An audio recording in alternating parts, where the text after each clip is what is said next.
जो स्वर्ग सिधारे वह नहीं है हमारे। यह महाकुंभ प्रयागराज में 2025 में देखने को मिला। प्रयागराज में महाकुंभ के दौरान मौनी अमावस्या के स्नान पर्व पर मची भगदड़ में सरकार के अनुसार 30 लोगों की मौत हो गई और इसके बाद महाकुंभ की पूरी यात्रा असुरक्षित रही। परिणाम इसके बाद महाकुंभ में स्नान करने आ रहे स्नानार्थियों की भीड़ में नई दिल्ली रेलवे स्टेशन पर भगदड़ मची। यहाँ भी 30 लोगों की मौत हो गई, लेकिन उत्तर प्रदेश सरकार के मंत्री और सरकार के साथ ही भारत सरकार इन दोनों भगदड़ों को सामान्य प्रक्रिया मानकर आगे बढ़ गई।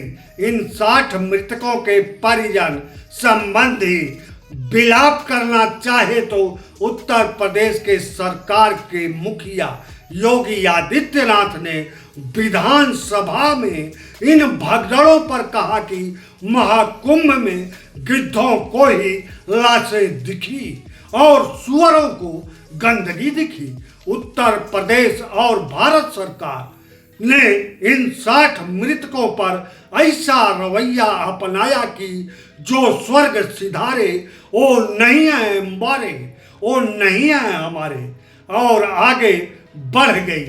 लेकिन सरकार को इतिहास में मरे हुए लोगों पर काफी संवेदनशीलता है, फिर चाहे वह भारत सरकार हो या महाराष्ट्र सरकार हो।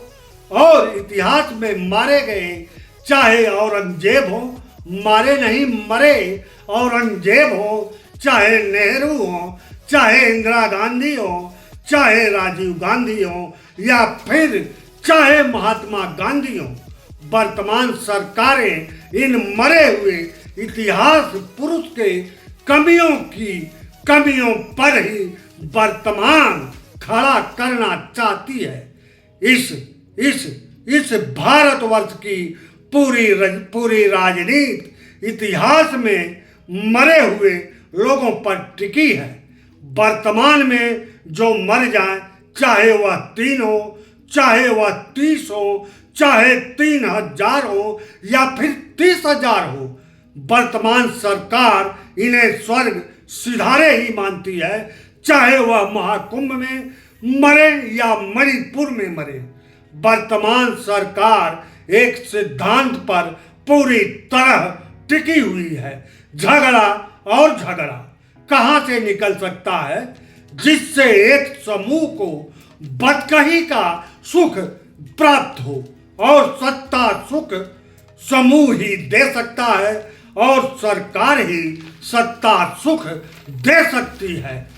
नागपुर में महाराष्ट्र के नागपुर में कब्र की कद्र या बेकद्र पर झगड़ा निकाला गया और चलाया भी गया।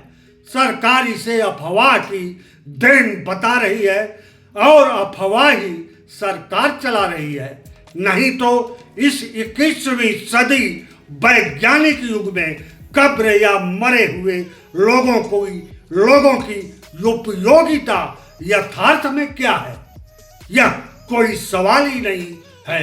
यह सवाल ही हो ही नहीं सकता था, इनका कोई सवाल हो।